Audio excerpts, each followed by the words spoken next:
Bismillahirrahmanirrahim. Assalamualaikum warahmatullahi wabarakatuh.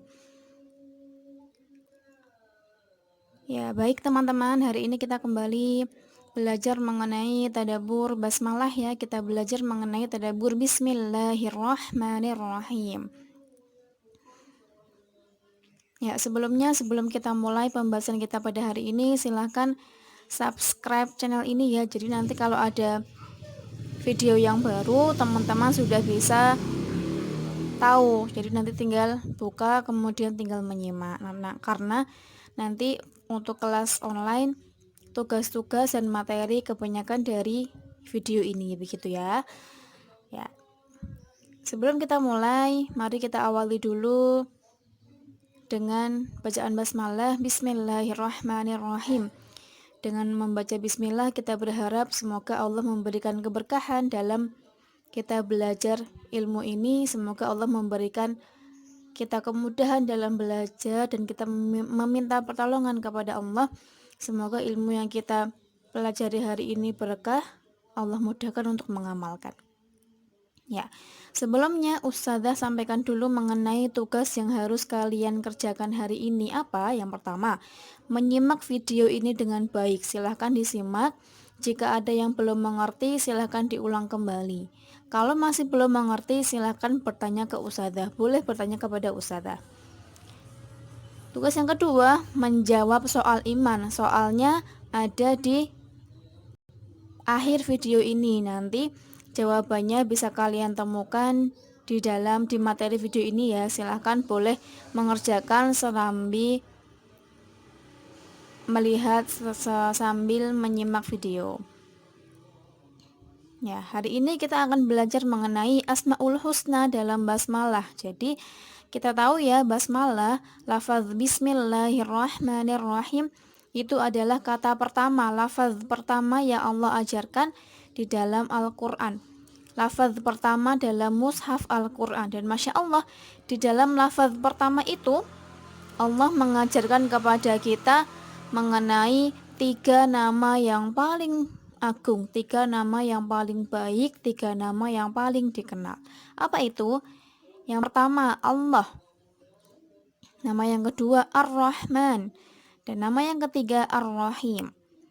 Nah, nanti insya Allah kita akan bahas mengenai lafaz yang pertama dulu, mengenai lafaz Allah. Untuk nama yang selanjutnya Ar-Rahman dan Ar-Rahim kita bahas di pertemuan yang selanjutnya insya Allah. Ya, baik, sudah siap ya? Hari ini kita akan bahas mengenai nama Allah atau nama lainnya adalah lafaz jalalah. Jadi kalau ada yang bilang lafaz jalalah, maka itu sama dengan lafaz Allah. Gitu ya, jangan bingung ya. Allah itu nama lainnya lafaz jalalah. Nah, lafaz Allah, lafaz jalalah ini merupakan nama asal. Nama Allah adalah nama asal dari semua nama-nama yang baik. Sedangkan nama yang lainnya, misalnya Ar-Rahman, Ar-Rahim, Al-Malik, Al-Quddus, As-Salam, dan nama-nama yang lainnya, itu adalah nama cabang, nama-nama yang menjelaskan sifat-sifat Allah. Jadi, semua nama selain Allah itu adalah nama cabang, sedangkan nama asalnya ya Allah itu. Jadi, nama Allah itu adalah nama yang paling puncak. Nama asal dari semua nama-nama Allah yang baik. Kita mengenal Asmaul Husna itu ada 99. Meskipun banyak ulama ya yang mengatakan bahwa Asmaul Husna itu ada ribuan. Hanya mungkin kita saja yang belum mengetahuinya. Nah, semua nama Allah disifatkan dan disandarkan kepadanya. Jadi, nama-nama cabang itu semuanya kembali kepada Allah. Misalnya Ar-Rahman, Maha Pengasih. Siapa itu Ar-Rahman? Ya Allah.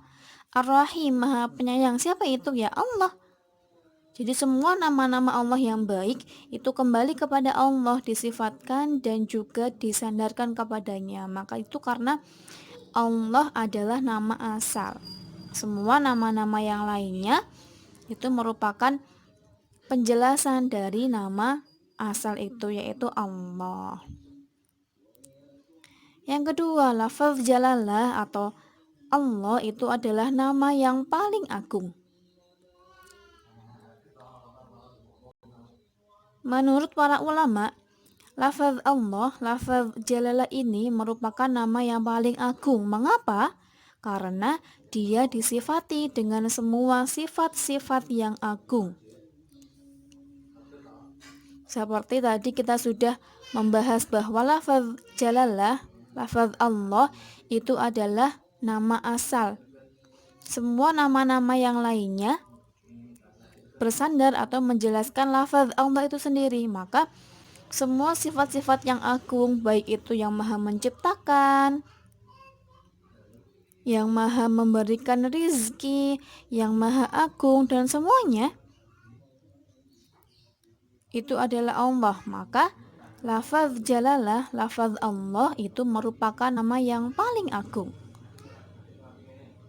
Jika dia diminta, maka dia memberi. Maksudnya, jika kita meminta kepada Allah dengan menyebut lafaz Allah ini, maka Allah akan memberikan apa yang kita minta. Jika dia dimohon, maka dia mengabulkan. Jika kita memohon kepada Allah dengan menyebut lafaz Allah, maka Allah akan mengabulkan. Dibandingkan dengan nama-nama yang lainnya, lafaz Allah ini adalah nama yang paling agung. Kita minta kepada Allah dengan menyebut nama Allah, Allah beri. Kita mohon kepada Allah dengan menyebut namanya, nama Allah, maka Allah akan mengabulkan. Maka kalau kita berdoa, sering-seringlah menyebutkan nama Allah dibandingkan nama-nama yang lainnya. Bolehkah menyebut nama yang lain? Boleh, boleh sekali. Tapi jangan lupa tetap menyebutkan lafaz Allah agar apa yang kita minta Dia beri, apa yang kita mohon Dia kabulkan. Kita imani itu, Allah sendiri yang menjanjikan bahwa barang siapa yang meminta dengan menyebut nama Allah, maka akan diberi. Barang siapa yang memohon dengan menyebut nama Allah, maka Dia akan mengabulkan. Itu lafaz Allah, lafaz Jalalah adalah nama yang paling agung. Selanjutnya, lafaz Allah, lafaz Jalalah itu adalah nama khusus. Apa maksudnya? Maksudnya, lafaz Allah atau lafaz Jalalah ini khusus untuk Allah saja. Tidak boleh ada satupun makhluk yang menamai dirinya dengan lafaz Jalalah. Tidak boleh ada makhluk yang diberi nama Allah, tidak boleh. Jadi nama ini hanya khusus untuk Allah saja. Yang boleh menggunakan nama Allah ini ya hanya Allah saja. Tidak boleh ada nama-nama yang lainnya. Sebenarnya ada beberapa nama yang khusus hanya boleh digunakan untuk Allah saja, tapi kita bahas di pembahasan yang lainnya, bukan di sini nanti. Insya Allah kita bahas di lafaz Ar-Rahman dan Ar-Rahim, atau mungkin kita jelaskan lebih lanjut di Tadabbur Al-Fatihah insya Allah. Nah, jadi Allah itu hanya khusus untuk Allah saja, tidak boleh ada satupun makhluk yang menamai dirinya dengan lafaz Allah. Kemudian selanjutnya, lafaz Allah itu selalu digandengkan dengan zikir. Nama ini selalu digandengkan dengan kebanyakan zikir, tidak seperti nama-nama yang lainnya. Lafaz Jalalah itu adalah nama yang paling sering digandengkan dengan zikir-zikir yang dicontohkan oleh Rasulullah Shallallahu Alaihi Wasallam. Ketika kita berzikir, maka hampir selalu ada nama Allah di situ, ada lafaz Jalalah di situ. Contohnya, tahlil, la ilaha illallah, tuh ada nama Allah di situ. Takbir, Allahu Akbar, juga ada lafaz Jalalah di situ. Tahmid, alhamdulillah, pun kita menyebut lafaz Jalalah. Tasbih pun sama, subhanallah, ada lafaz Jalalah di situ. Dan masih banyak lagi, misalnya la haula wala quwwata illa billah, atau istirja, inna lillahi wa inna ilaihi raji'un. dan zikir-zikir yang lainnya. Zikir-zikir yang lainnya pun banyak, sangat banyak yang digandingkan dengan lafaz jalalah. Selanjutnya, lafaz jalalah adalah nama yang paling banyak disebut. Lafaz Allah ini paling banyak disebutkan dalam Al-Quran dibandingkan dengan nama-nama yang lainnya, dibandingkan dengan Asmaul Husna yang lainnya. Di dalam Al-Quran, lafaz jalalah disebut lebih dari 2200 kali. Dan ada 33 ayat yang dimulai dengan lafaz jalalah. Misalnya di Quran surat Al-Baqarah ayat 255 ayat kursi Allah mulai dengan lafaz jalalah. Allahu la ilaha illa huwal hayyul qayyum. Atau di surat Toha ayat 8, Allahu la ilaha illa huwa lahul asmaul husna. Dan masih banyak lagi ayat-ayat yang Allah mulai dengan lafaz jalalah. Lafaz Allah juga adalah nama yang paling dikenal. Lafaz jalalah ini adalah nama yang paling dikenal bahkan oleh orang musyrik Quraisy sekalipun. Orang-orang musyrik Quraisy itu kenal dengan nama Allah. Ketika mereka ditanya siapa yang menurunkan hujan, mereka akan menjawab Allah. Ketika ditanya siapa yang memberimu rizki, mereka menjawab Allah. Mereka tahu siapa Allah. Tetapi karena kesombongan mereka, karena terkuncinya hatinya mereka, maka mereka enggan untuk menyembah Allah saja.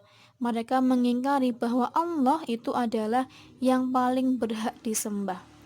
Maka meskipun mereka tahu yang memberikan rizki Allah, yang menurunkan hujan Allah, yang menciptakan bumi adalah Allah, tetapi mereka tidak mau disuruh untuk menyembah Allah saja. Mereka maunya menyembah Allah tetapi juga menyembah kepada selainnya, menyembah Allah tapi juga menyembah berhala, atau bahkan mereka hanya mau menyembah berhala saja. Jadi meskipun Allah itu adalah nama yang paling dikenal, ternyata orang-orang musyrik pun mengingkari nama ini. Dibandingkan dengan namanya yang lain, lafaz jalalah ini adalah nama yang paling dikenal di antara semua makhluk. Bahkan di agama-agama lain pun kenal dengan nama ini. Di agama Nasrani misalnya, Allah, Ilah, banyak agama yang mengenal nama Allah ini. Karena memang lafaz jalalah ini adalah nama yang paling dikenal. Kemudian lafaz jalalah ini apa maknanya? Jadi nama Allah itu berasal dari kata al-ilah. Asal kata Allah itu adalah al-ilah. Apa artinya? Artinya yang berhak disembah, yang disembah.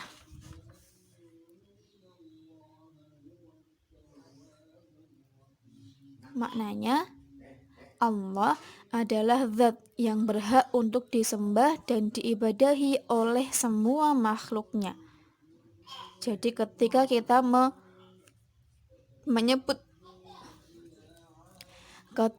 menyebut nama Allah, maka sesungguhnya kita beriman, mempercayai bahwa Allah itu adalah zat yang berhak untuk disembah dan diibadahi oleh semua makhluknya. Tidak ada makhluk lain yang berhak disembah kecuali Allah. Allah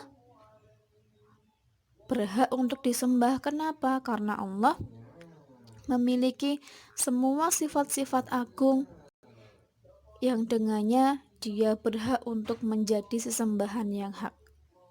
Dan tidak ada di dalam dunia ini, tidak ada di antara makhluknya yang mempunyai sifat seagung Allah. Tidak ada, dari segala sisi apapun tidak ada. Hanya Allah yang maha agung, sehingga dengannya Allah berhak untuk disembah dan diibadahi oleh semua makhluknya.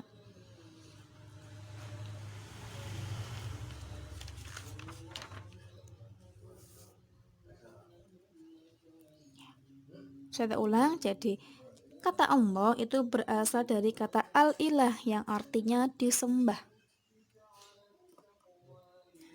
Kita sudah membahas ya mengenai tadabur huruf ba yang artinya melekat, selalu menyertai kemanapun. Kita juga sudah belajar mengenai tadabur kata ismun yang berasal dari kata sumumun yang bisa berubah menjadi samaun yang artinya sesuatu yang dapat kita lihat tetapi tidak dapat kita jangkau, yang gunanya untuk mengagungkan. Dan ismun di sini dalam lafaz basmalah di sini digunakan untuk mengagungkan nama Allah. Pas sekali ya. Karena Allah adalah nama yang paling agung, maka penggunaan kata ismun sumuwun itu sangat pas sekali, Masya Allah. Nah, kesimpulannya,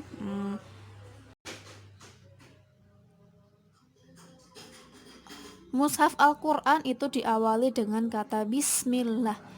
Ketika kita membuka mushaf pertama kali, lafaz yang tertulis adalah Bismillah. Dengan itu seolah-olah Allah sedang mengingatkan kita agar setiap aktivitas kita selalu diawali dengan basmalah, agar setiap aktivitas kita selalu menyertakan Allah kapanpun dan dimanapun. Selain itu, Allah juga mengajarkan agar semua aktivitas kita bernilai ibadah. Karena kita menyebut nama Allah yang berhak untuk diibadahi, maka seharusnya semua aktivitas kita usahakan agar bernilai ibadah. Apapun itu, makan, minum, beramal solih, kita hanya akan memilih aktivitas-aktivitas yang bernilai ibadah yang membuat Allah ridho. Itu tadabbur kata Bismillah ya, itu sedikit ilmu yang kita pelajari hari ini. Silahkan boleh diresapi, direnungkan mengenai lafaz Allah, lafaz yang paling agung, nama yang paling dikenal, nama yang selalu digandengkan dengan zikir, dan keistimewaan lafaz Allah yang lainnya. Semoga apa yang kita ilmui hari ini bermanfaat. Silahkan bisa mengerjakan soal dengan baik. Ada 4 soal. Yang pertama, sebutkan 3 zikir yang menggunakan lafaz jalalah. Kemudian yang kedua, mengapa lafaz jalalah disebut dengan nama yang paling agung? Apa alasannya?